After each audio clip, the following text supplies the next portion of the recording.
ሰላም እንዴት ናችሁ? የጦና ፖድካስት ቤተሰቦች፣ የጦና ፖድካስት ዛሬም እንደገና ሳምንታዊ ጊዜውን ጠብቆ ወደ እናንተ መጥቷል። እንግዲህ ሳምንታችንን እየጠበቅን ሰዓታችንን እየጠበቅን እንግዲህ መምጣት ጀምረናል። ደግሞ ፈልጉን እንመጣለን። ብቻ አሪፍ እንግዶችን ያው ማምጣት ጀምረናል። ባለፈውም ብያለሁ 2018 አደገኛ አመጣጥ ነው። አደገኛ ወይ እንቀጥላለን ወይ ደግሞ እንቀጥላለን። አይ ቲንክ በጣም አሪፍ አመት ነው አይደል? ይሄ ለኛ በጣም ጥሩ ገስቶችን እያመጣን ነው። ልትማሩ ብትሰሟቸው በእውነት ብዙ ነገር ልትማሩ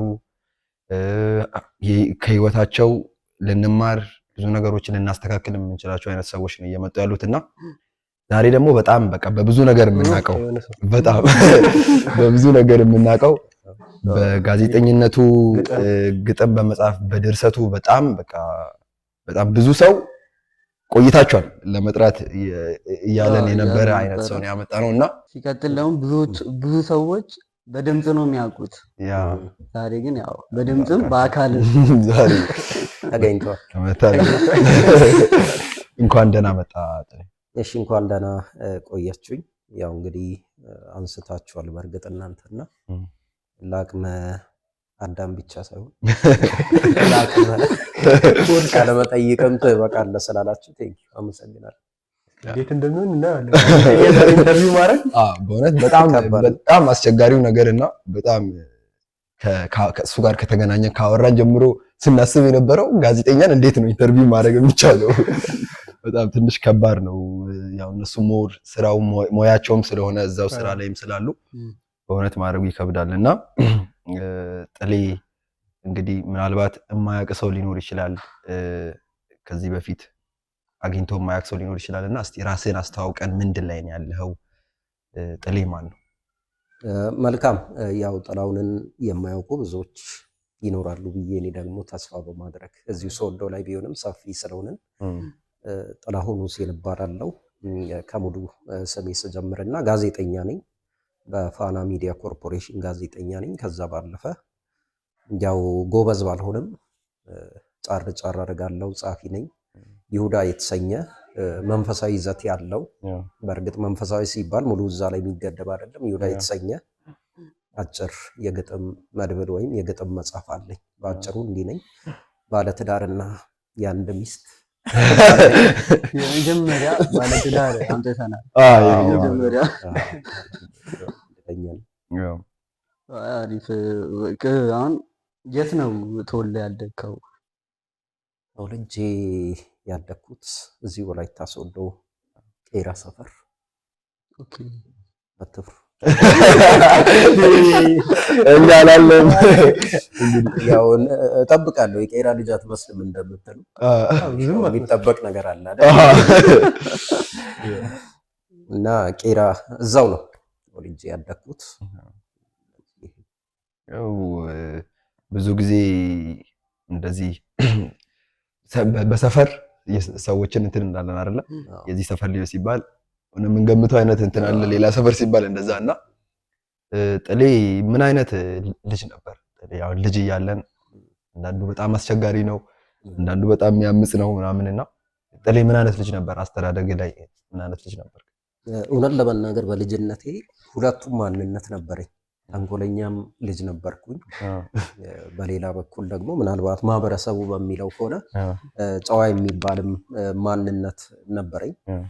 ልጅነቴን ሞር ያሳለፍኩት በዛ ነውና በተለይ አሁን ዛሬ ጓደኞቼ እንዲህ ሰብሰብ ብለን ስንጫወት እውነት ለመናገር የልጅነት ነገር የሚነሳ ከሆነ በጣም በሳቅ ነው ብዙ ነገሮችን የምናሳልፈውና ነበሩ በጣም ብዙ ነገሮች። ከዛ ባሻገር ግን አብዛኛውን ሰዓት ደግሞ መንፈሳዊ ነገሮች ላይ ነበረ ትኩረት አድርጌ የነበረውና ቤተክርስቲያን አካባቢ የማሳለፉ ነገር ነበረ። ከዛ ባሻገር ቀደም ሲል እንዳልኩት ስነ ጽሁፉ ሞር ስለሚገዛኝ ስለሚስበኝ ደግሞ በልጅነትም ያው ከልጅነቴ ጀምሮ ነው ለመናገር እንዲህ ጽሁፎችን ያው አቅም ያላቸው ባይሆኑ እነሱን እጽፍ ነበረ። ስለዚህ በልጅነት ጊዜ በነበረኝ ቆይታ ያው ብዙ ነኝ ብዬ በውስጥ ነው የሚሻለውና ይሄ ተንኮል ምናምን ሲባል ሰውን በጣም የሚጎዳ ሳይሆን አንዳንዴ ፈን የሚፈጥሩ ለመሳቅ ለመጫወት የሚሆኑ ሰዎችን ማስደንገጥ የመሳሰሉ ነገሮች አሉ አይደለ? ለምሳሌ የእናቴን ቀሚስ ለብሼ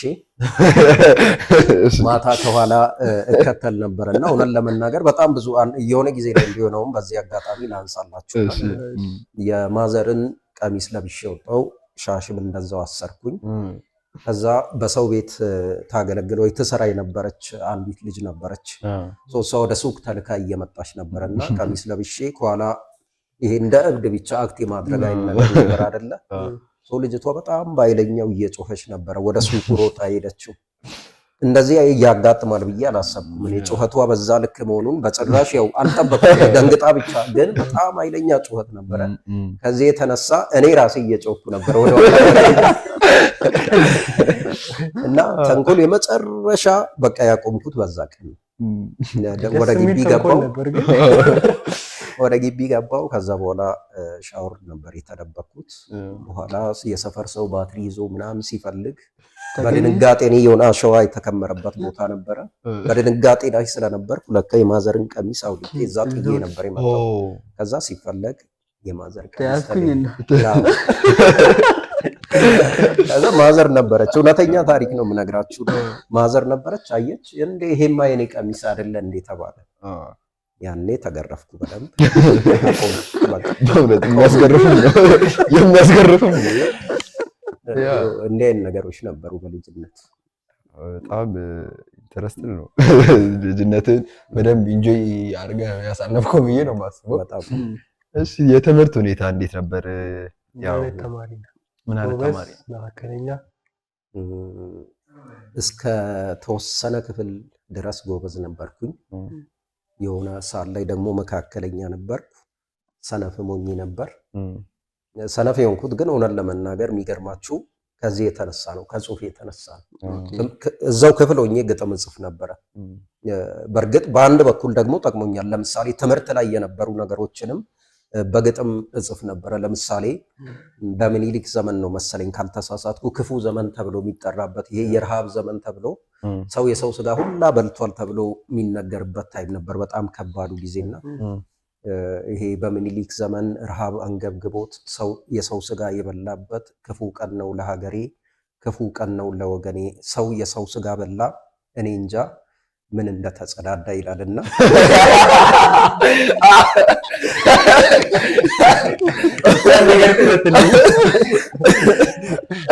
እና ይሄ ሂስትሪ ያኔ ጳውሎስ የሚባል በጣም ወደው አስተማሪ ነበርና እሱ እያስተማረ ይጻፍ።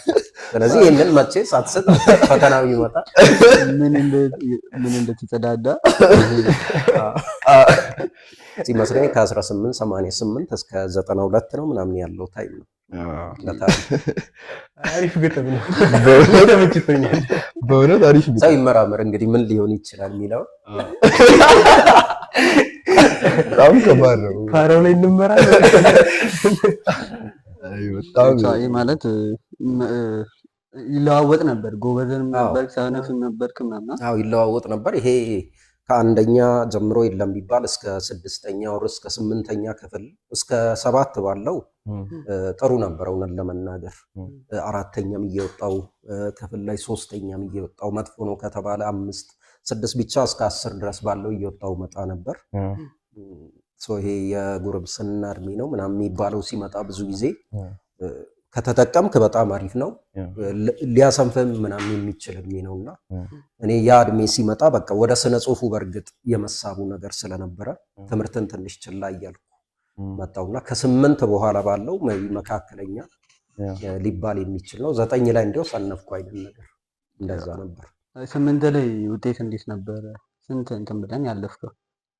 8 አሁን አረጀውን ለመናገር ስንት እንደሆነ አላስታውስም፣ ግን ጥሩ በጣም አሪፍ ነው የሚባል አይነት አይደል።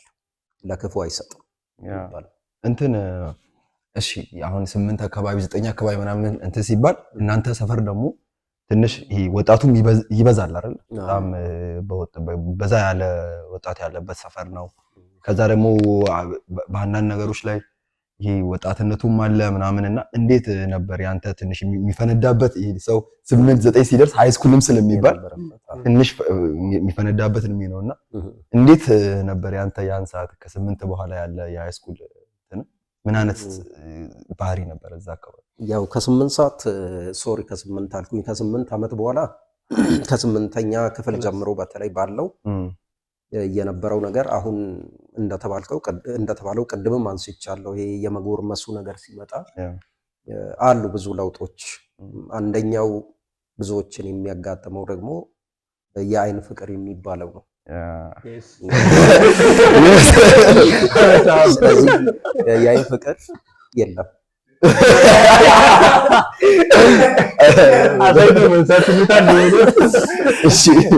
ስምንተኛ ክፍል ላይ ይመስለኛል እውነት ለመናገር።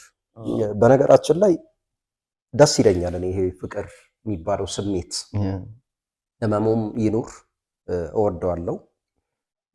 በእርግጥ አንዳንድ ጊዜ መስመሩን በጣም ስተ የሚሄዱ ነገር ሲኖር ከባድ ይሆናል እንጂ እኔ በሳቱ ተዝናንቼበት ያለፍኩት ነው ብዬ ነው የሚወስደው። ምክንያቱም የምትወደው ሰው ክፍል ላይ ሲኖር ያንን ሰው ለማየት የምትመጣበት አይነት ነገር ይኖራል። 8ኛ ክፍል ኦር 7ኛ ክፍል ይመስለኛል ያኔ የነበረች አንድ ልጅ አሁን ከሀገር ውጭ ናትና መሀል ላይ እኔ ይቀመጥ ነበረ። እሷ ከግራ ኦር ምናምን ነበረች፣ ከጎኔ ደግሞ ሌላ ልጅ ነበረና በኋላ ላይ ነው ነገሩን ያወቅኩት። ለካ አጠገቤ የነበረው ልጅም ይወዳት ነበረ።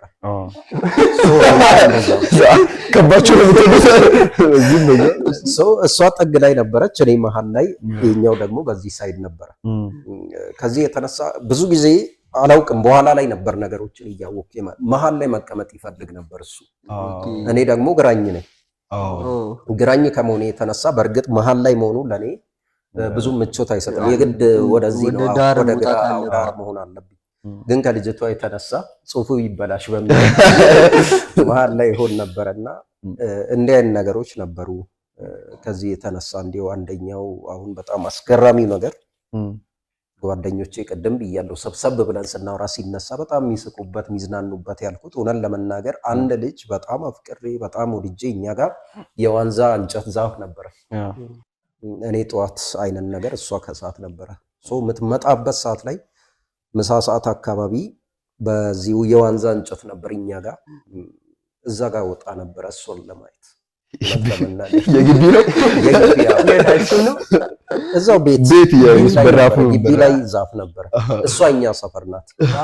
በጣም ያው ትፈራ የለ ስታፈቅር ምናምን በጣም ፈሪ ትሆናለህ አይነት ነገር። ልጅቷ እንዲያው ቤተክርስቲያንም ከኔ ጋር የምታገለግል አይነት ልጅ ነበረች። ስትመጣ ዛፍ ላይ እየወጣው አይ ነበረ ፍቅር ዘኬዎስ ያደርጋል። አፍቃሪ ዘኬዎስ። ብቻ ሃይ ስኩል 9 ምናምን የት ገባክ? ሃይ ስኩል እዚሁ ሶዶ በር ነበረ ስማሪ ነበረው 9ኛ ክፍል። በኋላ ቅድም እንዳልኩት ወደ 9 አካባቢ እየሰነፍኩ መጣው። ስለዚህ ቤተሰብም ተቆጣኝ። ትምህርት እንደ ድሮ አይደለህም የሚል ነገር ስለነበረ ጮራ ገባው። ኦኬ 9 ነው ወደ 9 እዛው እየተማርኩኝ ደገምኩ 9ኛ ማለት ነው። 9 እና 10 እንደገና ጮራ ነበር የተማርኩት። በኋላ ያው 11 እና 12 ዋናው ሃይ ስኩል ነበር፣ እዛ ነበር ያሳለፍኩት። እሱ በትምህርት ቆይታዬ በነገራችን ላይ አንደኛ ደረጃ ላይ የነበረውን ታይም በጣም ወደዋለሁ። ሁለተኛ ደረጃ ላይ በኋላ ላይ ዩኒቨርሲቲ ከነበረው ይልቅ ያ አንደኛ ደረጃ ላይ የነበረኝ ጊዜ የበለጠ የምወደው ነው። ሃይ ስኩል ላይ እንዲያው አላስታውስም ብዙ ነገሮች እውነት ለመናገር። እንትን መቀሌ ግቢ ነው የተማርከው። በጣም ጸዴ ሀገር ነው። እኛ ባናይም ይላል ሰው ብዙ የተማረ ሰው ምናምን እዛ የተማረ ሰው አብዛኛው ሰው በጣም የሚገርም ሀገር ነው አይደልና እንዴት መቀሌ ድሮ ይሞላል፣ አሁንም ይሞላል ኦብቪስሊ አይደል? ተሞልቶ ነው እንትን እንዴት መቀሌን እንዴት አሰብክ? ከዚህ ከርቀትም አንፃር ምናምን ወይ ደግሞ በእንትን የደረሰ ነው ወይ ፈልገ ነው ወይ ኖርማል ፍላጎት የነበረ? መቀሌ በእርግጥ በጣም ሩቅ ነው። መጀመሪያ አንደኛ አንዳንድ ጊዜ ቤት ላይ ሆናችሁ ባላችሁበት ሰዓት ሌላ ሀገር ብዙ ያልሄዳችሁ ከሆነ የሆነ ርቆ መሄድን የመውደድ አይነት ነገር ነበር አይደለ? እሱን ወደው ነበር። ሁለተኛ እንዲሁ ስሰማ ደስ ይለኝ ነበር እውነት ለመናገር ስለመቀለ ሚዲያዎችም ላይ ምናምን በምሰማው እዛ አካባቢ መሆኑን እፈልግ ነበረ። ምንም ሌላ የተለየ ነገር አልነበረም። ስለምወድ ብቻ ነበረ ምርጫ የነበረው። እንደተባለው ደግሞ ውብ ከተማ ነች እውነት ለመናገር። ያው ሰሜናዊት ኮከብ ተብላም አይደለም የምትጠራው ከተማዋ፣ በዛው ልክ በጣም ውብ የሆነች ከተማ ነች። ህዝቡም ደስ ይላል። በምርጫዬ እንግዲህ አልተጸጸትኩም። እንትን ግቢ ማትረሳቸው ገጠመኞች ይኖራሉ ብዬ አስባለሁ። ኦልሬዲ 4 ዓመት እንደ 5 ዓመት ምናምን ነው ግቢ የሚታለፈውና በዛ ውስጥ ብዙ ጓደኛ ይኖራል። ብዙ አይነት ሰው ትተዋወቃለህ፣ ትመላለሳለህ ለበዓል ወደዚህ ወደዛ ምናምን እና ማትረሳቸው ገጠመኞች ምናምን ካሉ? ገጠመኝ ጠፍቻለሁ። የተለየ ግቢ ስለሆነ ማለት ነው አብዛኛው ሰዓት የሚያልፈው ግቢ ላይ ከመሆኑ አንፃር ብዙም የተለየ የለም። ግቢ ላይ ያጋጠመኝ ነገር አሁን ተውኩ እንጂ በጣም ስሜታዊ ነበርኩኝ። በጣም እናደድ ነበረ። ከዚህ የተነሳ አንዳንድ የሚፈጠሩ ነገሮች ናቸው። ሜይ ቢ ዶርም አካባቢ ምናምን ባለው ሁኔታ የሚፈጠሩ ነገሮች አሉ። ሬዲዮ በጣም አዳምጥ ነበረ በሰዓቱ። ሬዲዮ እየሰማው በጣም በሰዓቱ ማን ዘሚካኤል የሚባል ስሙን አላስታውስም።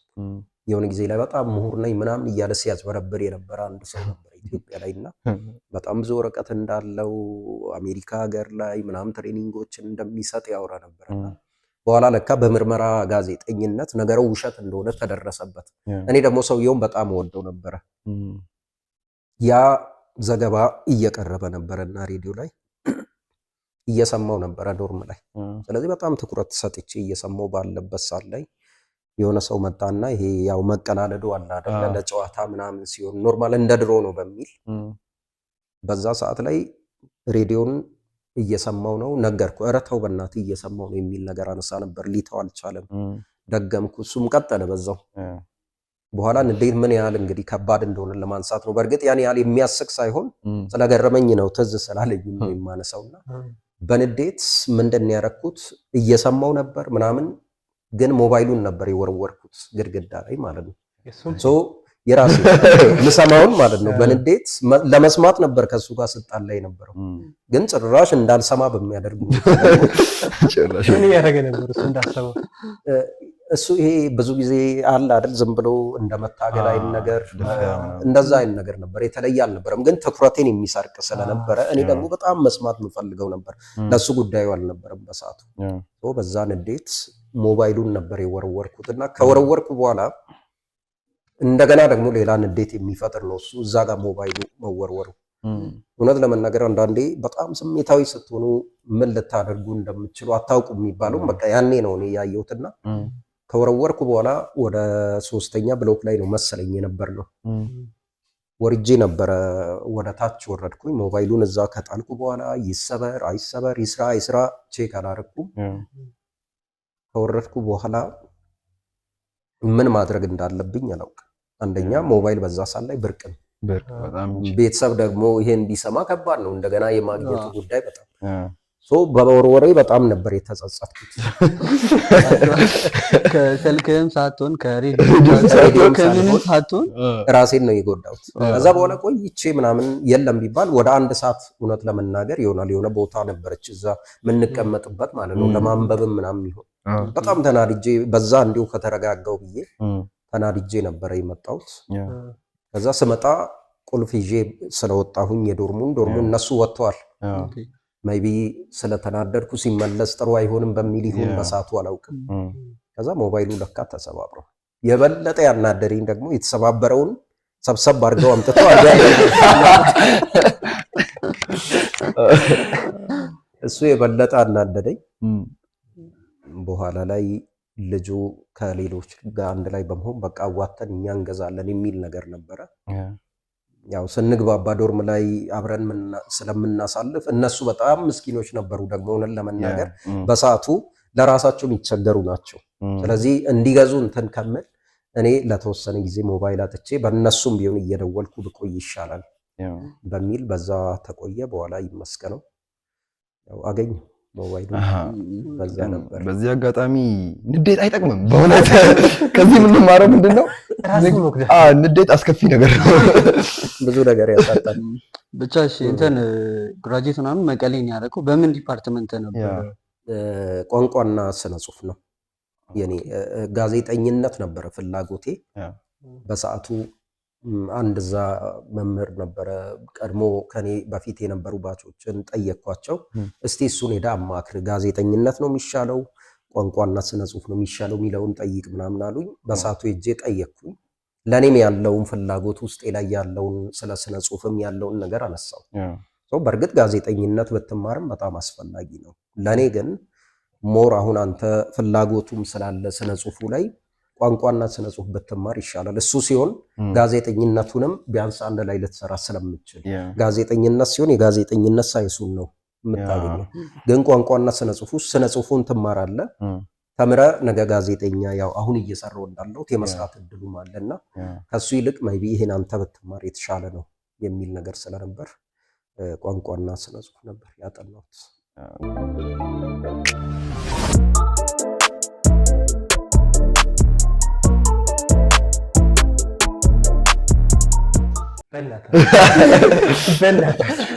ሰብስክራይብ አድርጉ፣ ቪዲዮውን ላይክ አድርጉ፣ ቻናሉን ሰብስክራይብ አድርጉ፣ ደግፉ። እዚህ ጋር ኮሜንት ሀሳብ አስተያየት እዛች ከስራ አስገቡልን። እንመለስና ከግቢው ምናምን ተመልሰ ወዴት ገባ? ከግቢ ወደ ስራ? አዎ ከግቢ መጣሁ። አንድ 3 ወር ወይም 4-3 የሚሆን ጊዜ ቆየው ስራ ጀመርኩ ማለት ነው፣ ሚዲያ ላይ ፋና ላይ። ስለዚህ ብዙም አልቆየው ወደ ስራ ለማግባት። ኦኬ ከግቢ እንደተመለስ 3 እና 4 ወር ነው ቤት የነበረው ማለት ነው። ወደ ሰኔ መጨረሻ አካባቢ ነበር ግራጁዌት ያደረኩት። ወደ ታህሳስ አካባቢ ስራ ጀመርኩ ማለት ነው። ስለዚህ 4-5 ወር። በጣም እድለኝነት ነው። በሶስት ወር ስራ በረንዱ ጊዜ በነሱ ጊዜም አለ፣ ግን ስራ አለ በነሱ ጊዜ። እኔ ፍላጎቴም አሁን ሚዲያ አልነበረም ብዙ አይደለ፣ ያው ሶዶ አሁንም እኮ ብዙ አለ ተብሎ አይወሰድም። በሰዓቱ ይሄ ፋና ነበር፣ ሌላ ማን ነው አልነበረም። በኋላ ላይ ነው ወጌታ የመጣው ከፋና በኋላ። ወጌታ ቲቪም የቅርብ ጊዜ ከዛ በኋላ የመጣ ነው። ያው በሰዓቱ ማስታወቂያ ወጣ። የጠቀመኝ ቅድም እንዳልኩት ስነ ጽሁፉ ነው። ይሄ ማለት ስትወዳደር ግጥም የማንበቡ ነበር፣ ግጥም ንበቱ እንዴት መሆን እንዳለበት ዜና ነበረ። የመስማቱ የመከታተሉ ምናምን ስለነበረኝ ብዙም አልተቸገርኩም፣ ተጀመረ ማለት ነው። አዎ ግን እንትን ፍላጎቱ ነበረ ጋዜጠኛ የመሆን ወደዛ የመሳብ አይነት ፍላጎት ነበረ? በትክክል ፍላጎቴ ያው ቀዳሚ ፍላጎቴ እሱ ነበር። ምክንያቱም ስለ ቲያትር ለምሳሌ ብታስብ ወይም የድርሰት ስራ እንትን ብትል ገና ነው ሶዶ ላይ maybe ወደ አዲስ አበባ አካባቢ ካልሆነ በስተቀር ማለት ነው። በሰዓቱ ደግሞ እዛ የመሆን ፍላጎት ስላልነበረኝ ሶዶ ቀጥታ ፍላጎቴ የነበረው ከዚህ ጋር የተገናኘው ነው። ባህልና ቱሪዝም ነበር መጀመሪያ ስከታተል የነበረው። ማስታወቂያዎች አልነበሩም እዛ። ቢያንስ ከሚዲያ ጋር የተገናኘ ወይም ለሚዲያ የቀረበ ስራ የሚሰራበት ተቋም ስለሆነ እዛ ነበር። እዛ እያለው ነበር ፋና። ግን ስማር አስብ የነበረውም ራሱን ነበር፣ ሚዲያውን ነበር። እውነት ለመናገር እዛ የመስራት እድል ባገኝ የሚል ነገር ነበር። ፍላጎቴ ነበር፣ ቀዳሚ ፍላጎቴ ነበር። አሪፍ። ጋዜጠኛ መሆን እንዴት ነው እንትኑ? ጋዜጠኛ ሲኮን እውነት ጋዜጠኝነት ያው ወደህ ስትሰራ ደስ ይላል። መጀመሪያ ቀዳሚ ጉዳይ እሱ ነው። የምትወደው ሲሆን የበለጠ ያስደስታል። በዛው ልክ ቻሌንጆችም አሉ። ነገር ግን ወድጄ የምሰራው ስለሆነ ቻሌንጆቹ ያን ያህል ብዙም የሚጎዱኝና ወይም ተስፋ እንድቆርጥ የሚያደርጉ አልነበሩም። ከምንም በላይ ደግሞ ከሰው ጋር ስለሆነ የምትገናኘው። አሁን እንዲህ ለምሳሌ ፖድካስቱን ስትሰሩ የሚከታተለው ህዝብ ነው፣ ኮሜንት የሚያደርገው ህዝብ ነው። ያ ፓርት የበለጠ ያስደስታል። ከሰው ጋር ያለው ነገር ማለት ነው። የትኛውንም ነገር አልፈ ፈተና ምናምን ብትመጣ ከሰው ጋር ያለው ነገር የሚያስደስት ስለሆነ አስደሳች ነው። ግን ብዙ ጊዜ ሰው ሚዲያ በዚህ አጋጣሚ በአውራ ብዬ ማስበው የሚዲያ ስራ ሲባል ሰው በቃ እንዲሁ አሁን ቁጭ ብላችኋል አውርታችሁ ብቻ አድርጎ የሚወስድበት አይነት ሁኔታ አለ። ግን ቀላል አይደለም፣ ግልጽ ነው። የሚዲያ ስራ ያው ገብቶ ሰው ሲሰራ ነው የበለጠ የሚያውቀው። አሁን የሆነ ቦታ ቁጭ ብለ በስሎ ተዘጋጅቶ የመጣ ምግብ ሲሆን ያለውን ነገር ብቻ ካየ እይታ አዛጋ ያው የኛ የእይታ መንገድ ነው እንጂ ግን ያ እስኪመጣ ድረስ የነበረው ምንድነው የሚለውን ጓዳ ስትገባ ነው የበለጠ ልትረዳው ብቻ። ስለዚህ ሚዲያው ላይ ገብቶ የሚያክሰው ምናልባት አሁን እናንተ ከዚህ በፊት ሚዲያ ላይ maybe ሰርታችሁ እንደሆነ አላውቅም፣ ግን አሁን ስታዩና መጀመሪያ ያላችሁ ሜይ ቢ አተያይ የተለያየ ሊሆን ይችላል። ከሚዲያ ስራ ቀላል አይደለም። ሰው ካሜራ ላይ ወጥቶ ሲያወራ አሁን የኔ የሬዲዮ ነው። ካሜራ ሲሆን ደግሞ የበለጠ እንዲሁ ከፍ ይላል። ስለዚህ ከባድ ነው። ነገር ግን ቅድም እንዳልኩት ከሰው ጋር ስለሆነ ደግሞ ደስ የሚል ሙያ ነው። ገና ከግቢ እንደተመለስ በ3 እና በ4 ወር ነው እዛ የጀመርከው ምናምን እና አልከበደም? የሆነ የፍርሃት ስሜት ምናምን አልነበረም? ፍርሃት ያው አዲስ ስትሆን ብዙ ጊዜ ልምድ ኖሮ ራሱ ለምሳሌ ቦታ ብትቀይር ተመሳሳይ ሚዲያ ላይ እየሰራ ወደ ሌላ ሚዲያ ብትሄድም በእርግጥ የተወሰነ ፍርሃት ይኖራል። ግን እዚህ ጋር መስራት ደግሞ ይቀንስልሃል ፍርሃቱን። እና እኔ ጋር ሚዲያ መጀመሪያ በጣም እከታተል ስለነበረ ቅድም እንደተባለው፣ ሁለተኛ ደግሞ ይሄ ለምሳሌ ትምህርት ቤቶች ላይ አሉ አይደለ ምን ነበረ ክበቦች ላይ ቤተክርስቲያን አካባቢ የነበሩ ነገሮች ስለነበሩ ፍርሃቴን ቀንሶልኛል ብዬ ነው የምወስደው ከዛ ጋር። ስለዚህ ፍርሃቱ ያን ያህል የጎላ አልነበረም። ነገር ግን አለ የተወሰነ ፍርሃት አለ። አሁን ዛሬ እኔ ገና ስገባ አካባቢ ያነበብኩትን ነገር ፋይሎች ስላሉ ማለት ነው ዛሬ ስሰማ እውነት ለመናገር እኔ ነኝ እንደምልበት አለ። በጣም ብዙ ነገር ለካ ሰው እውነትን በጣም እየተሻሻለ ይመጣል ነው የምትለውና በሰዓቱ የነበረውና በሰዓቱ እኮ በጣም ቤስት ነው። በሰዓቱ አድማጭም ወዶ ምናምን ምርጥ ነው የሚለው ነገር ዛሬ ግን ስትሰማ ምናልባት ነበር እንዲያወራ ነበር እንዴት ተቃለን ድምጽ ሁላ ነው የሚቀየረው ከጊዜ በኋላ ሚዲያ ይሄ ስለምታወራ በእርግጥ ድምጹም በራሱ የሆነ የተለየ ነገር እያያዘም የሚመጣበት አይነት ሁኔታ አለ። እያማረም ይመጣል ብዬ ነው ማስበውና እኔ ያኔ የነበረው ጅምር አካባቢ የነበረው ብዙም አልወደውም። አሁን በሰዓቱ እኔ ወድጄዋለሁ አድማጭ ወደውታል። ግን ዛሬ እሱ ስሰማ ብዙም አስደሳች አይደለም። በሌላ በኩል ደግሞ ያኔ የሰራሁትን ስራ ደግሞ ዛሬ ስሰማ ደግሞ በዛው ልክ እውነት ለመናገር የምደሰትበትም ደግሞ አለ። የተሰራውን ስራ በማይበት ሰዓት ማለት ነው። አሉ ገና ስትገባ የምታበላሸው ነገር አለ። አዲስ ለምሳሌ አሁን በክልል ደረጃ ያለ ሲሆን ቢሮ ብለን ነው የምንጠራው። በዞን ደረጃ ሲሆን መምሪያ ነው የምንለው። ከተማ ላይ ያለ ሲሆን ጽህፈት ቤት ለምሳሌ ግብርና ጽህፈት ቤት፣ ግብርና መምሪያ፣ ቢሮ እያለው ሚኒስቴር ምናምን ግብርና ሚኒስቴር ወደሚለው ነው የሚመጣው። እንዲህ አይነት ነገሮች ነበሩ። አንደኛው ጋር ለምሳሌ የክልል ተቋም ነበር ያኔ የነበረው ቢሮ ነው የሚባለው። ከዛ እኔ አጅሬ የማላውቀው ወደ ከተማ ወረድኩትና ጽህፈት ቤት ነበር ያልኩት። ፕሮግራሙን የሚያሰራው ተቋም በሰዓቱ ደግሞ እንዳጋጣሚ ያኔ ሐዋሳ ነበረ ቢሮአቸው፣ ሶዶ ነበረ። መኪና ውስጥ ነካ ሰምቶ የእውነቴን ነው ቀጥታ ነበር የተደወለልኝ። የቢሮ ኃላፊ ሰማ። ያው ምን ሆነ ነው የሚል ነገር በቁጣ አይነት ነገር ነበር ለስለስ ያደረኩት። አይደለም እኮ እንደምታስበው አይደለም። አዎ ገባን ነበርና ተደረግጣለህ አዲስ ነው። እንዲህ አይነት ነገሮች አሉ። ግን እየተማርክ የበለጠ እያወቅ ነው የምትመጣውና አሉ እንዲህ አይነት ነገሮች። አሁን በጋዜጠኝነቱ በጣም ብዙ ሬዲዮ ላይ ብዙ አመት ሰርታል ብዬ አስባለሁ እና በዚህ በሰራበት ማስረሰው ገጠመኝ ካለ የሆነ ገጠመኝ ይኖራል ብዬ ማስረሰው ገጠመኝ ካለ ተበላሽቶብህ ምናምን አያውቅም? ተበላሽቶብህ ሆነ ኦዲየንስ ብቻ የሆነ ነገር ብሎ ሆነ እኔ በኔ በኩል ሆነን ለመናገር የተለየ ገጠመኝ እንዴት እንደሆነ አላጋጠመኝም ወይ ትዝ አላለኝም አሁን ላይ። በሌሎች ግን አብረውኝ በሚሰሩ ያጋጠሙ ነገሮች አሉ። አንዱን ባነሳላችሁ ደስ ይለኛል። ያው የሚከታተል ከሆነ እሱ ከዚህ በፊት ሌላ መድረክም ላይ እንዲሁ ያወራሁት ነው። ቢሮ በሆነ አጋጣሚ እንትን ሲልም ደጋግሜ ማነሳው ነውና አንደኛው ጋዜጠኛ ወደ ሁምቦ ጠበላ ነው አይደለ? እሱ ሲመስለኝ ኢንተርቪው እያደረገ አንዳንድ ጊዜ ኢንተርቪው ታደርጉና በሌላ ነገር ወይ ቢዚ ሀሳባችሁ ሌላ ቦታ ምናምን ሲሆን እዚህ ጋር ያለውን ሰው በደንብ ላትሰሙት ትችላላችሁ። ወይ ደግሞ እሱ ከመለሰ በኋላ የመለሰውን መልሳችሁ ልጠይቁ ትችላላችሁ። እናንተ ማለ ያደርገ የለም አይዟችሁ። እና ድምፁ አለ በነገራችን ላይ በጣም ስለሚያስቀኝ ይዤዋለሁ በራሴ ፋይል ውስጥ ማለት ነው።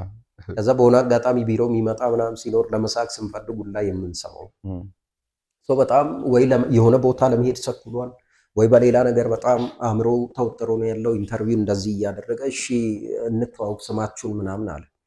ከዛ እንዲህ ይባላለው የሁምቦ ጠበላ ከተማ አስተዳደር ምናምን ብሎ ራሱን ጠቀሰ። ስለዚህ የሰውየው ስም አለ፣ የከተማው ስም አለ። ከዛ እሱ በጣም ቢዚ ነው በሌላ ነገር ስለነበረ እንዲህ ይባላል የሁምቦ ጠበላ ምን። እሺ አቶ ጠበላ አመሰግናለሁ። ይሄ አይደለም የሶዶ ከተማ ሲባል እሺ ሶዶ አመሰግናለሁ ማለት ነው። በጣም ያሳቀኘው ነው። በቃ ሚዲያ ላይ ባለበት ሰዓት በጣም ያሳቀኝ ይሄኛው ነውና ገጠም ሌላ ካለ maybe መሃል ስለ ሬዲዮ የሚያል ካወራ ስለ ግጥም ውስጥ እንመለስና መች ነው ከድሮ ነው የጀመርከው? ግን ግጥም መድብል አሳተማልና መች ነው ያ ያሳተምከው? ግጥም ያው ቀደም እንዳነሳሁት ገና ልጅ እያለሁ ነበር ጽፌ የነበረው። ያን ያህል ግጥም የሚባል ባይሆንም ቤት የሚመታ ቤት የሚመታ ይሁን እንጂ ግጥም ነው ብለን ስለምንወስድ ማለት ነው። እያደገ እስከሚመጣ ያ ነገር በልጅነት ነበረ የጀመረው። ወይ የጀመርኩበትን የተለየ አጋጣሚ አላስታውስም። ይሄ ነው ብዬ አላነሳም። ግን ሲመስለኝ ይሄ ቤተክርስቲያን አካባቢ አሉ አይደለም እናቀርባቸው አንዳንዴ ጥቅስም የመሳሰሉ ነገሮች በዛ አይነት ሳል ላይ የጀመርኩ ነው የሚመስለኝ። በኋላ ላይ ትምህርት ቤት አካባቢ ወደ የበለጠ እኔ በደንብ ያስኩት እንዲው ትምህርት ቤት ወደ ሃይ ስኩል በመመጣበት ሳል ወደ ሃይ ስኩል ሲመጣ ውድድሮች ነበሩ። የንባብ ቀን ተብሎ በዛ ሰዓት ይከበር ነበር። የግጥም የስነ ጽሁፍ ውድድር ነበር። አርት ቲሞች ነበሩ። በዛ ወይ እያደገ ነበር የመጣው። ወደ መጽሐፉ የደረሰው እንዴት ነው? ግጥሞችን አልጥልም ነበር። አዎ የምጽፈውን አስቀምጥ ነበር። ለምን በሰዓቱ አስብ ነበር። እውነት ለመናገር ቅድም እንዳልኩት ሚዲያ እከታተል ስለነበር ሚዲያ ላይ ለምሳሌ ገጣሚያን ይቀርባሉ፣ ስለ ላይፋቸው ያወራሉ፣ ስለ መጽሐፍቶቻቸው ያወራሉና አንድ ቀን መጽሐፍ ይኖረኛል የሚል ነገር ነበረ። ስለዚህ ያ ነገር ከመኖሩ እየተነሳ በሰዓቱ የሚጻፉ ነገሮችን አስቀምጥ ነበረ። አንድ ቀን ተደራጅቶ ይቀመጣል መጽሐፍ ላይ ይወጣል የሚል ነገር ስለነበረ መድረኮችም ላይ የማንባቸውን ግጥሞች አልጥልም ነበር። ግን ምንድነው ያረኩት? 2 ፔጅ ለምሳሌ የሆነ ግጥም በ4 መስመር የጨረስኳቸዋል። ለምሳሌ ያ ጠሪራው ምሩቅ የሚል 2 ገጽ ግጥም ነበር። ሃይ ስኩል ትምህርት ቤት እያለ ለውድድር ያቀረብኩት ያሸነፍኩበትም ለምሳሌ ግጥም ነው። እሱም በኋላ ላይ ሳይ ግጥም እጥር መጠን ባለ ቋንቋ ሊገለጽ የሚችል ነገር ነው። ድግግሞሽ ነበረ። በኋላ ላይ ረጅም የምጽፈውን እያሳጠርኩ መጣው። እነሱን ደግሞ ሰብሰብ አድርጌ ከያዝኩ በኋላ ነበረ ወደ ግቢ ልገባ ስል ነበር ለማሳተም ነገሮች እንቅስቃሴ የጀመረው። በሰዓቱ ስፖንሰር የሚያደርግ አካል በሆነ አጋጣሚ እንደማይችል ምናምን አሳወቀ። ጨርሽ ግን ያ ነገር ለኔ ለበጎ ነው። ቢያንስ በዛ ሳለ ያደርጋለሁ ብዬ ስለነበር ሁሉም ተቀናጅቶ ተዘጋጅቶ ነበር። የግጥም ስራ ማለት ነው። ሁሉንም አዘጋጅቼ ነበር። በኋላ ግራጁዌት ካርኩ በኋላ ዝግጅት ጀምሬ ከ3 ዓመት በኋላ ነው እንግዲህ የታተመው ማለት ነው። ያኔ ደግሞ የተመረቀበት ጊዜ በቃ ይሄ ሁሉም ሰው ጋር ቶሎ ደርሷል አይነት ነገር ነው። ወደ ቤተክርስቲያን የሚጠጋ መጽሐፍም ቢሆን ግን በቃ አብዛኛው ሰው ጭራሽ ይሄ ብዙ ሰው እኔ ያየው ሰው ከፌስቡክ እንደ ዲስክሪፕሽን ምናምን ከላይ ከታች ወይ የሆነች ግጥም አለች። በቃ በተለይ ይሄ እኔ ራሷን ባፍ ማቃታለች። ከኔ አስከትሎ የፈጠራት ጌታ አጥንቴ መሆኑ ጭራሹ ዘንግታ በኔ መዘባነን መኩራራት አማራት አጥንቴ ወስጄ ጉድ እንዳላረጋት ምናምን የሚልና አብዛኛው ሰው አፍቅሮ ትንሽ ካለችበት እሱ ግጥም ይልካል። በኋላ ከላይ ያስቀምጥና የራሱ ፎቶ ከስራ አስገብቶ ምናምን እና በጣም በእውነት የይሁዳ የሚለው መጽሐፉም ይሁዳ ነው። ከዛ ደግሞ የሆነ መጽሐፍ ውስጥ አንድ ግጥም አለ የሱም በጣም በእውነት እኔ ሶዶ ውስጥ እንግዲህ በወላይታ እንትን የግጥም እንትን ተጽፎ ያነበብኩት እኔ ያነበብኩት መጽሐፍ እሱ ነውና እኔ እንደው በጣም ያኔ በጣም ትልቅ ሰው እውነቱን የምነግር ያኔ በጣም ትልቅ ሰው ነው የጠበቅኩት። ታውቃለህ ይሄ ብዙ ጊዜ ግጥም ድርሰት ላይ እንትኑ እና በጣም ትላልቅ ሰዎች ምናምን ነው የምጠብቀውና የሆነ ጓደኛዬ ነው የሆነ ጊዜ መንገድ ላይ ያሳይ ከዛ ከ1 ዓመት ምናምን በኋላ ምናምን ጥላሁን እኮ ቤት ነበር መጽሐፉና ትዝ ይለኛል ሰማያዊ ሽፋን ምናምን ነው ከኋላ ፎቶ አለ ምናምን ጥላሁን ነው ምናምን ብሎ አሳይቶኝ በእውነት እኔ አልጠበቅኩም። ፎቶ ላይም የሆነ ደግሞ ካያችሁ ከኋላ ትልቅ ሰው ነው የሚመስለው ትልቅ ሰው ነው። አሪፍ ነው ብቻ ግን ከመጽሐፉ የሆነ ግጥም በልል ያ እኔ ራሱ ልል ነበር የእንትንን የይሁዳንና የአዳምና ሔዋን ምናምን የሚለው እሱ ቢሆን እኔ በጣም ስታነቡ እንዲህ መምረጥ ትችላላችሁ። በጣም ብዙ በዚህ አጋጣሚ ግጥም ያው ቅድም እንዳልኩት ነው። እስቲ 1 ወር 2ቱን ካወቅኩኝ በቃል ሌላውን አልሸመደድኩም። ለመሸምደድ ብዙም ትኩረትም ስለማልሰጥ አልሸመደድኩም ብዬ ነው የምወስደው። ከጻፍኩ በኋላ መልሼ ነገሮችን የማየት ነገር ስለሌለ ግን ከአዳም ለሚማር የሚል ግጥም አለ። ተመልካቾቻችን ይጋበዝልን። ከአዳም ለሚማር የሚለው ግጥም ያው ሐሳቡን መጀመሪያ ላንሳ ከምን ተጀመረ የሚለውን ለማንሳት ይሄ የመለያየት ጉዳይ በጣም ነበርና እንሰማለን እዚህ ሶዶ ላይም ሰዎች ተጋቡ ተፋቱ አንድ ላይ በፍቅር ደረጃም ገና ባለበት ሳለ እንደዚህ ነገር ከመኖሩ የተነሳ ከአዳም ለሚማር የሚል ግጥም ጻፍኩኝ። በሆነ ባልሆነ ምንድነው መጣላት በውሃ ቀጠነ እንፋታ ማለት አዳም እንኳን ያኔ ከዚያ ከገነቱ ከፍሬው በጥሳ በሰጠችው ሚስቱ ገነት ከመሰለ በሷ ሰበብ ወጥቶ በቃን እንፋታ አላላትም ከቶ ይላል። በጣም እግዚአብሔር በጣም ጸደይ። እንግዲህ ይሄ ግጥም ያው ግልጽ በርግጥ ነው ግን ከገነት ነው አይደለ በሰዓቱ ግን ገነት ከመሰለ በሷ ሰበብ በሷ መነሻ ምናምን እንደዛው ነው እንኳን አልተለያዩም አብረው ኖረዋል። በኋላ ዛሬ ሰው በውሃ ቀጠነ በትንሽ ነገር እየተጋጨ ነው የሚለውን ጉዳይ በማንሳት ነው ከአዳም ምንማር ከሆነ እሱ ከገነት እንኳን በሷ ምክንያት ወጥቶ እንለያይ ወደሚለው አልመጣም። ስለዚህ እንቻቻል የሚለውን መልእክት የሚያስተላልፍ ነው። እንዲህ ብዙ ጊዜ እኔ ምን መተረብ ተረባ ደስ ይለኛል። ሴቶችን መተረብ እወዳለሁ። ኦሬዲ ለጨዋታ ነው ለሌላ ነገር አለ ለጨዋታ ሲሆን አሁን እኔ ጠይቀውኛል በቁም ነገር እና ከሴቶች ጋር ያለ ችግር ምንድነው እውነት ለመናገር ያለኝ ሰው አለ በቁም ነገር ግን ችግር ኖሮ አይደለም። ብዙ ጊዜ እንዲሁ ግጥም ሲሆን በሴት አድርጎ የመጻፍ በሴት ጾታ አድርጎ የመጻፍ አይነት ነገር አለ ይቀናል። ግጥም ለመጻፍ ደግሞ መተረብ ምናምን ሲኖርበት የበለጠ ደግሞ አስደሳች ይሆናልና ሴት ገጣሚ ከሆነች እሷም እኛን በዛው ልክ እየተረበች ብታነሳ ጥሩ ነው። ግን እኛ ደግሞ ወንድ ስንሆን በዛው የምናደርግበት አለና በጣም አንድ መስመር ኦር 2 መስመር የሚሆን ግጥም ነው። ትወጃለሽ አሉ በርገርና ፒዛ እኔም እወዳለሁ አጋሽተን እንብላ።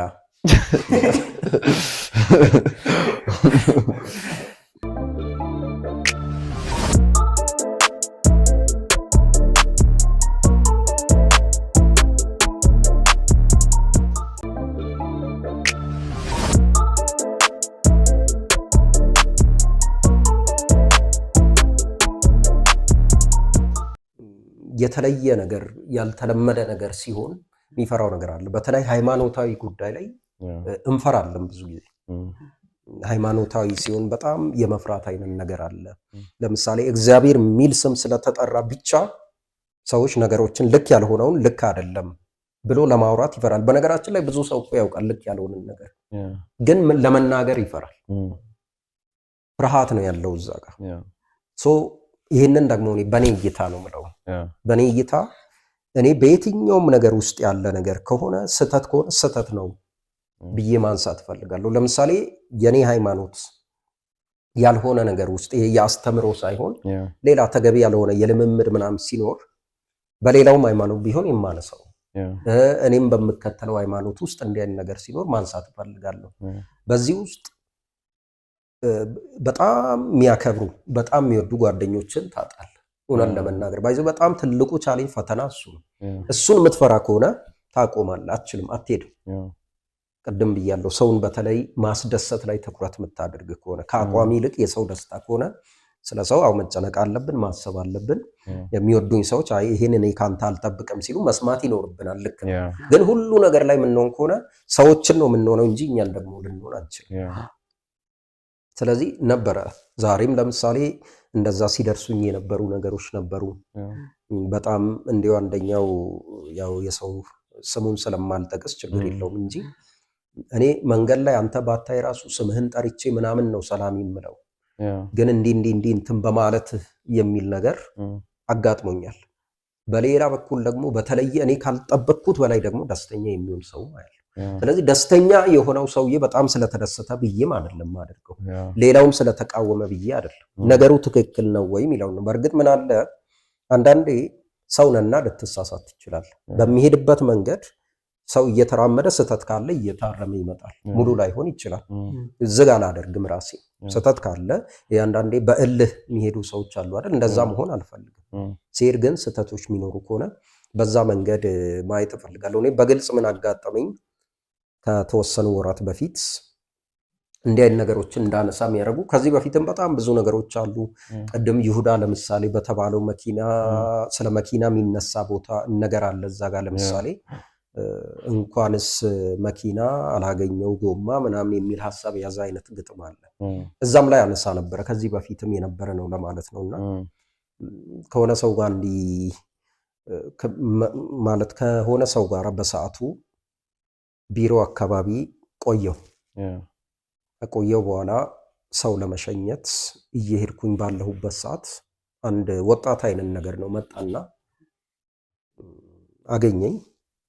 ከዛ ከባለቤቴ ጋር ነበርኩ ያን ያልተጋባንም ነበርና ከዛ ቀጥታ እዚህ ኦተና ታክሲ መያዣው አካባቢ ላይ ከተገናኘን በኋላ ባለ ትዳር ናችሁ ምናምን አለ። አይ አይደለንም ወደዛው መንገድ ላይ ነን የሚል ነገር አነሳው። መንገድ ላይ ስለነበርን ማለት ነው። መንገድ ላይ ነን የሚል አነሳው። ከዛ በኋላ እሺ አንተ ሰራተኛ ነህ ምናምን አለ። አዎ ደሞዝ ስንት ነው አለ። ከዛ አይ ለምንድን ነው ላንተ እግዚአብሔር ይመስገን ጥሩ ነው ብዬ ምናምን እንትን አልኩ። ገንዘብ አይበረክትልህም አይደል አለ። መናደድ ጀመርኩ በዛ ሳለ። ከዛ ያው ከጊዜው አንፃር ነገሮች ውድ ስለሆኑ ምናልባት ካልሆነ በስተቀር ይበረክትልኛል ችግር የለውም ምናምን። አይ እግዚአብሔር በጣም ይባርካችኋል እናንተን ምናምን የሚል ነገር አነሳ። ከዛ በኪስ ስንት ብር ነው ያስከው አለ። እቺን አይቻለሁ 210 ብር ነበር ያስኩት በሰዓቱ። ከዛ ማለት ሁኔታው አላማረኝም ከጀምሩ፣ ግን መጨረሻው ማየት ስለፈለኩኝ አንዳንድ ጊዜ ሰዎች ነገሮችን ከሚዘጉ ቢያዩ ይሻላል መጨረሻ አይገለን ነገር። ከዛ በኋላ 210 ነው ያስኩት ብዬ አወጣ። ከዛ ወሰደና ኧረ በኢየሱስም ምናምን ብሎ መጸለይ ጀመረ። አሁን ከዛ መጸለይ ጀመረ በረከት እንዲሆን ከእንግዲህ በኋላ ትባርካላችሁ አይን ነገር ካለ በኋላ ቀጥታ 210 ብር ነው አይደል የነበረው 10 ብሯን ለኔ ሰጠ። በገዛ ገንዘብ 10 ብሯን ሰጠው 200ን ይዞ ይሄንን እኔ አዳርም ጸሎት ጾም ጸሎቱም ስለጸልያለሁ። አንዳንድ ጊዜ ይሄን የኔን እንቅስቃሴ የሚቃወም ሰው እንዲህ አይነት ነገር ሳነሳ ውሸት ይመስለዋል። ግን እውነት ለመናገር ውሸት አይደለም። በነገራችን ላይ በዚህ ጉዳይ ላይ መዋሸት አልፈልግም። ምክንያቱም ለኔ ሰውን ቢያንስ ስህተትን የማሳየት መንገድ ነው። የተሳሳተውን ዋሽቷል ብዬ እየተናገርኩ እኔ ከዋሸው ይሄ ከባድ ነው የኔ ይብሳል ብዬ ነው የምወስደውና ከዛ በኋላ አባቱ ብሩን መልስና ቪዲዮ እዚህ ሳልቀርጽ ሳላዋርድ ሄዳልኩ። ደነገጠ፣ ብሩን ሰጣ፣ ተራምዶ ሄደ። ወደ ማምሸት አካባቢ ነበር። እውነት ለመናገር እኔ እንዲያው ቪዲዮ ምናምን ለመቅረጽ ነበር ሐሳቤ ነበር። ይሄንን ይዤ ከዛ በኋላ ይሄ ነገር በጣም ከባድ ነው። ከዚህ በፊትም ሌላ እንዲህ የነበሩ ነገሮች ነበሩ። ይሄንን ስል በጣም ጥሩ የሆኑ በጣም በትክክለኛ መንገድ መንፈሳዊ አገልግሎት የሚያገለግሉ ሰዎችን ጭምር እንድንጠራጠር የሚያደርጉ ሰዎች ስለሆኑ ይሄ እንግዲህ ይሄንን እኔ ልክ አይደለም የማልል ከሆነ ምንም ልክ ነው ልልነው ከዛ አንፃር በጣም የበለጠ መስራት ደግሞ ፈለኩኝ። በዚህ ነው ከዚህ በፊትም ጀምሬ ነበር እንደተባለው የበለጠ መስራት ፈለኩኝ። ስሰራ ደግሞ በማስረጃ እንዲሆን ፈለኩ። ዝም ብሎ ነው ከሚባለው በዘለለ በማስረጃ እንዲሆን ስለምፈልግ አንዳንድ በቪዲዮ የተደገፉ ነገሮችም ላይ ትኩረት በማድረግ እሱ ላይ ያው መስራት ጀመርኩ።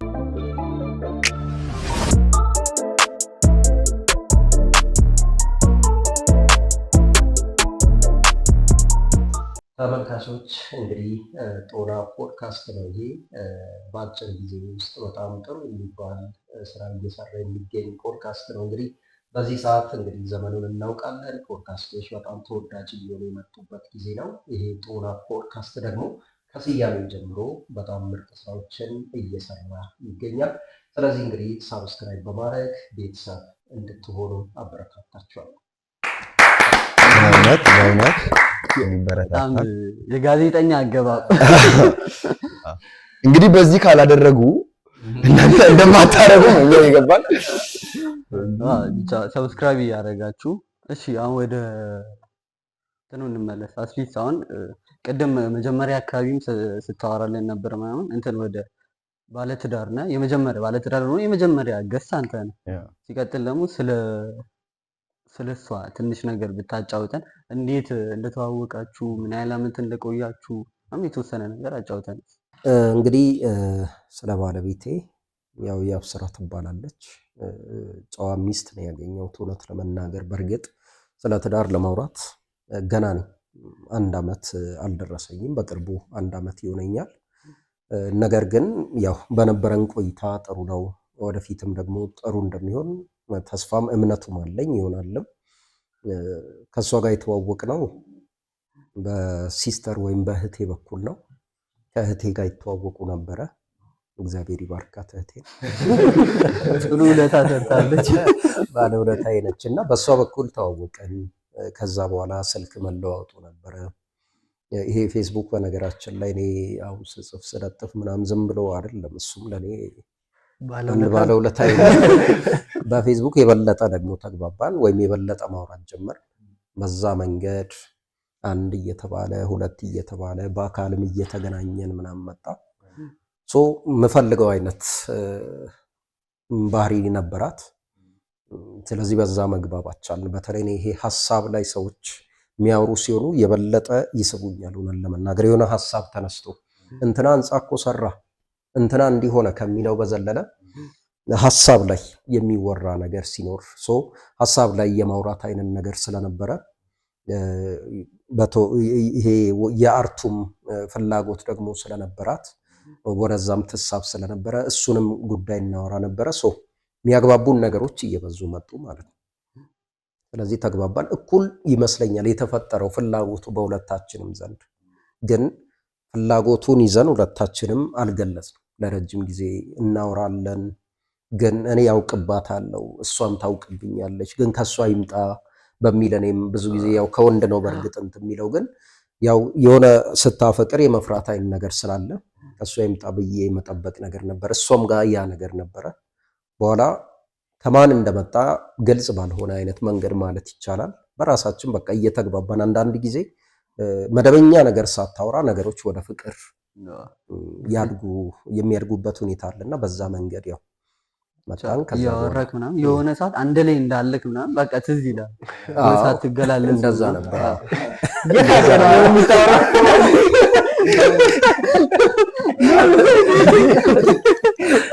እቺ ነገር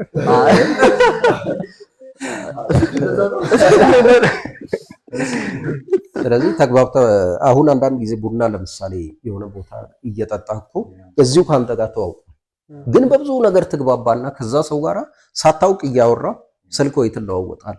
በቃ ነገ እንገናኛለን ምናምን የምትልበት አለ አይደለ?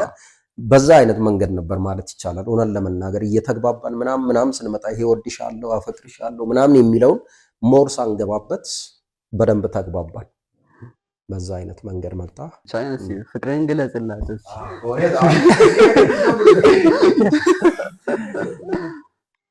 እሺ ፍቅር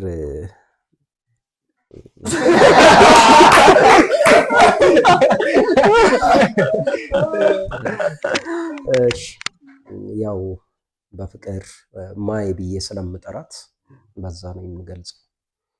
ማይ በጣም ነው የምወድሽ፣ በጣም ነው የማፈቅርሽ። ያው ከቃላቴ በላይ ተግባሬ በእርግጥ እንደሚያሳይ አንቺም እንደምታውቂ ያውቃለሁ። ነገር ግን ይኸው እንግዲህ ግለጽ ስለተባልኩ ነው የምገልጸው። በጣም አፈቅርሻለሁ፣ በጣም እወድሻለሁ፣ እኖርልሻለሁ፣ እታመንልሻለሁ፣ እንከባከብሻለሁ። ይሄ በነገራችን ላይ በፍቅር ቆይታችን ጊዜ ሁሌ የምንለው ቃል ነው። እኖርልሻለሁ፣ እታመንልሻለሁ፣ እንከባከብሻለሁ የሚለውና እሱን ያልኩት። የቀረውን ቤት እንጨርሳለን። በራሳችሁ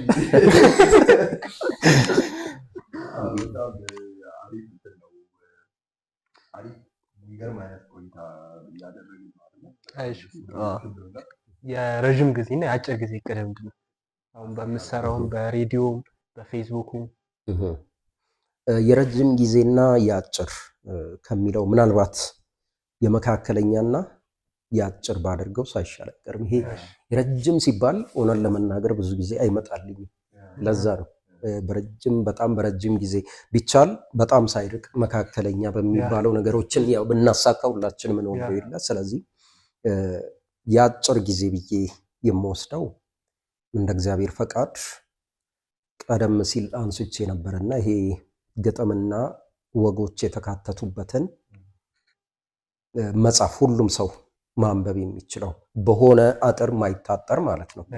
በሃይማኖትም ያልታጠረ በጾታም እንበለው በሌላም ሳይታጠር ሁሉም ሰው ሊያነብ የሚችለውን አይነት መጽሐፍ ለማዘጋጀት አስባለሁ። ከመጀመሪያው በተለየ ሁኔታ በጥሩ ሁኔታ የማስመርቀውና ብዙዎች ማንበብ የሚችሉበት ሁኔታ በሚፈጠርበት አይነት መንገድ በአጭር ጊዜ እሱን የማሳካት እቅዱ አለኝ። ጽሁፎችን ኦልሬዲ እያዘጋጀው ነው፣ እየጻፍኩ ነው፣ ሀሳቦች አሉ። ስለዚህ በአጭር ጊዜ የማስበው እሱ ነው። በመካከለኛ ጊዜ ብዬ የምወስደው ደግሞ ያው ራዕዬ ስለሆነ በውስጥ ያለ ነው። አሁን ሚዲያ ላይ እዚህ እየሰራው ነው። ነገ የራሴ የማስታወቂያ ስራ ድርጅት እንዲኖረኝ ኦርቤት እንዲኖረኝ ይፈልጋለሁ። የመካከለኛ ጊዜ ብዬ የሚይዘው እሱ ነው። በጣምም ማሳካት የምፈልገው የማስታወቂያ ስራዎችና ይሄ ኢቨንቶችን ፕሮሞሽን የማዘጋጀት አይነት ጉዳይ ወይም ኦርጋናይዘር ሆኖ የመስራቱ አይነት ጉዳይ አሁን ሶዶ ላይ የተጀመሩ ነገሮች አሉ። በእርግጥ በጣም ጥሩ ነው። በዛው ልክ ደግሞ ከፍ ብሎ እንዲመጣም ደግሞ እፈልጋለሁ። ስለዚህ የራሴን ከለር ይዤ በመጣ ደስ ይለኛል። በመጨረሻ ማመስገን የምትፈልገው አካል ካለ ሰው ካለ አመስግን፣ ከዛ እንጨርስ። ማመስገን የምፈልገው በህይወት ያው ኖረን ዛሬ እንደዚህም ደግሞ እዚህ መናገር እንድንችል ብዙ እድሎችን የሚሰጥ እግዚአብሔር ነው። እግዚአብሔርን መጀመሪያ አመሰግነዋለሁ። ከዛ ባለፈ በእኔ ህይወት ላይ ተጽዕኖ ያላቸውን ሰዎች ሁሉ አመሰግናለሁ። ህይወቴ ላይ በተለይ በጎ ነገርን ምናልባት እንዳደርግ በቻልኩት ልክ ጥሩ ነው ብዬ ማስበውን ነገር እንዳደርግ በጎ ተጽዕኖ ያሳደሩ ቤተክርስቲያንን፣ ትምህርት ቤት ላይ ያሉ መምህራንን፣ ትልቁን ድርሻ የሚይዙት ደግሞ ቤተሰብ አለ። አሁን ላይ ደግሞ ባለቤት ያለች ገና ከፊት ረጅም ተጽዕኖዎች ደግሞ ይኖራሉ በሷ በኩል። ስለዚህ በህይወቴ ልዩ ልዩ ተጽዕኖ መልካም ተጽዕኖ ያሳደሩ ሰዎችን ሁሉ እውነት ለመናገር በጣም ማመስገን እፈልጋለሁ። በርታ የሆነ ነገር አድርገን በርታ የሚለውን ቃል ብቻ ያለ ሰው ለእኔ እውነት ለመናገር ተጽዕኖ ፈጥሯል በህይወቴ ላይ። ስለዚህ ማመስገን እፈልጋለሁ። ጦና ፖድካስቶችንም ይህንን እድል ስለሰጣችሁ በእውነት በጣም ነው ማመሰግነው። በጣም ደስ ብሎኛል። ሶዶ ላይ ያው እዚህ ዛሬ ስለተገኘው አይደለም የምለው፣ ከዚህ በፊትም ባየሁበት ሰዓት ሳስብ የነበረው ነው። እነሱ ሲደውሉልኝም ይህንን ሳውራቸው ነበረ።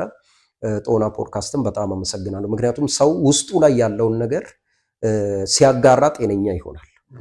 መታመም ነው ወደ ውስጥ መያዝ ብዬ ነው ማስበውና በጣም ብዙ ማውራት የምፈልጋቸውን ነገሮች እውነት ለመናገር አንስታቸዋል። አንዳንዴ ትዝታዎች ደስ ይሉናል። ስለ ትዝታ ወደኋላ ሄዶ ማሰብ ማውራት ያስደስታልና ደስተኛ አድርጋችሁኛል። ስለዚህ ጦና ፖድካስቶችን እጅግ በጣም ከልብ አመሰግናለሁ። ወደፊት ደግሞ እንደ እግዚአብሔር ፈቃድ ከእናንተም ጋር ብዙ እንሰራለን። በጣም ነው የማመሰግነው። እኛም አክብረህን ስለመጣ በጣም እናመሰግናለን። እንግዲህ ወደፊት ደግሞ አሁን እንዳልከን እቅዶች ተሳክተው በሁለተኛ መጽሐፍ መተህ የሚከበሯችሁ ደግሞ አድጎ በዛም የምትፈልጉትን ነገር አሳካችሁ በአሪፉ ደግሞ በቀጣይ ደግሞ ስለ መጽሐፉም ስለ ሌላ ነገሮችም እንግዲህ በቤተሰብም ደረጃ ሌላ ሰው ተጨምሮ ከስብሉ እንዲይዘን መልካም ነገር ሁሉ ሆኖ በሌላ ኤፒሶድ ደግሞ በጣም የምንገናኝ ባለሙሉ ተስፋዎች ነን። አክብረ ጊዜን ሰጥተህ መጥተህ አሪፍ ጊዜ ከእኛ ጋር ስላሳለፍክ በጣም ነው እናመሰግንን። የእውነት ከልብ ነው እናመሰግንን። እንዲህ እያልን ወደ መጨረሻው መተናል። ያው እናንተን ወደ መጨረሻው መተናል። ያው እናንተን ይመጥናል፣ ለእናንተ ይሆናል፣ አስተማሪ ነው የምንለው ሁሉ ይዘን እየመጣን ነው። ሰብስክራይብ በማድረግ እንወዳችኋለን። ቀጣይ ሳምንት አዲስ እንግዳ ጋር እንወዳችኋለን። ቀጣይ ሳምንት አዲስ እንግዳ ጋር